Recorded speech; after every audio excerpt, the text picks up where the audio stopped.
బొమ్మనహాల్ మండలంలోని నేమకల్లుకు రాష్ట్ర ముఖ్యమంత్రి నారా చంద్రబాబు నాయుడు రాకతో రూపురేఖలు మారనున్నాయని రాయదుర్గం ఎమ్మెల్యే ప్రభుత్వ విప్ కాలువ శ్రీనివాసులు అన్నారు. మంగళవారం ఉదయం నేమకల్లులో ఎన్టీఆర్ సామాజిక పెన్షన్ల పంపిణీలో ఆయన పాల్గొన్నారు.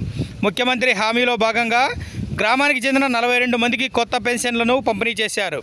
ఈ సందర్భంగా ఆయన మాట్లాడుతూ పేదరికం లేని సమాజమే ధ్యేయంగా చంద్రబాబు ప్రభుత్వం పనిచేస్తోందని స్పష్టం చేశారు. ఎవరూ ఊహించని రీతిలో సామాజిక పెన్షన్ల పంపిణీ కార్యక్రమం జరుగుతోందన్నారు.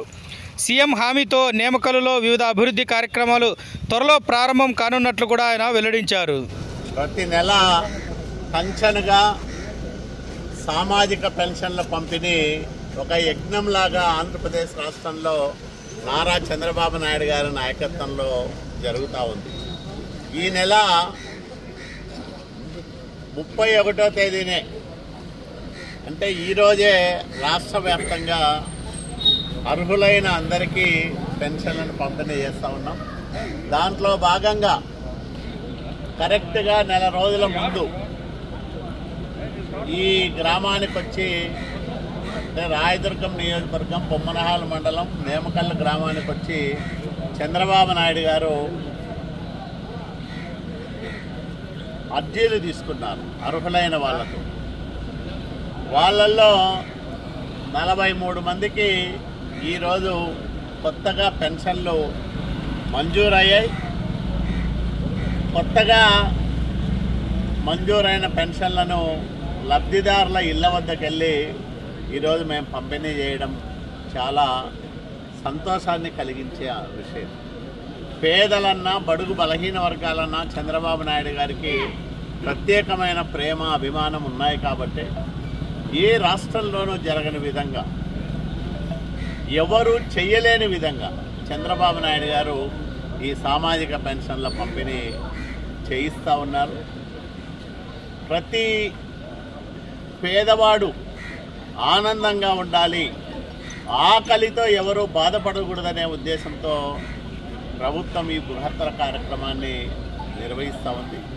నేమకల్లుకు చంద్రబాబు నాయుడు గారు రావడం వల్ల ఈ గ్రామ భవిష్యత్తు పూర్తిగా మారిపోతూ ఉంది. ఈ గ్రామంలో ఒక బీసీ బాలుర ఆశ్రమ పాఠశాలను ఏర్పాటు చేయబోతూ ఉన్నాం. ఆంజనేయ స్వామి ఆలయాన్ని 3,75,00,000 రూపాయల ఖర్చుతో ఆధునీకరించబోతా ఉన్నాం. ఇవే కాకుండా దాదాపు 3 కోట్ల రూపాయల ఖర్చుతో సిమెంట్ రోడ్లు, డ్రైన్లు నిర్మించబోతా ఉన్నాం. అర్హులందరికీ పక్కా ఇల్లు నిర్మించబోతా ఉన్నాం. ప్రతి ఇంటిపైన సోలారు విద్యుత్ ఉత్పత్తి ఫలకాలను ఏర్పాటు చేయబోతా ఉన్నాం. నేమకల్లులో ప్రతి ఇల్లు సూర్యఘర్ పథకం కింద తీసుకొచ్చి ఈ సోలారు ప్యానల్స్ను ఏర్పాటు చేస్తాం. ఇవే కాకుండా ఈ గ్రామానికి అవసరమైన అన్ని సదుపాయాలు కల్పించి నియోజకవర్గంలోనే కాకుండా జిల్లాలోనే నేమకల్ అంటే ఒక ఆదర్శవంతమైన గ్రామంగా తీర్చిదిద్దడానికి అన్ని రకాలుగా చర్యలు తీసుకుంటామని ఈ సందర్భంగా నేను మనవి చేస్తున్నాను. Thanks for watching this video.